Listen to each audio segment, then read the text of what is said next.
קופים בגן החיות הישראלי. אני יכול להראות לכם עוד קצת קופים. דרקון מעופף יודע לעוף. היי.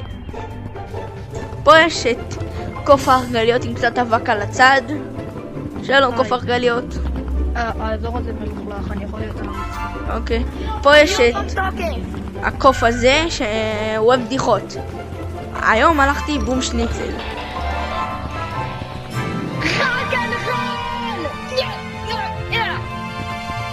יש פה קוף קניונס שמדבר על סרטונים. קוף היא בת. קוף הקניונס יודעת להתנדנד ככה. עכשיו, אחרי שראינו את הקופים האלה, אנחנו הולכים לאזורים הקרים.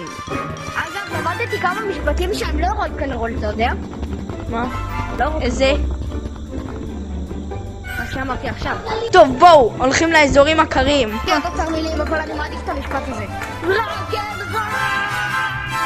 פה יש לנו את קוף השלג, החתול, או המחותל, איך שאתם תרצו לקרוא לו. תבוא אליי, אני חתול, מיאו. טוב. מי שמתקרב אני אהפוך אותו למיאו.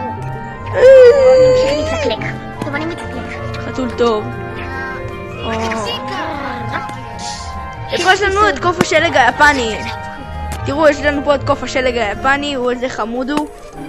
תראו איזה חמוד, פרצוף אדום.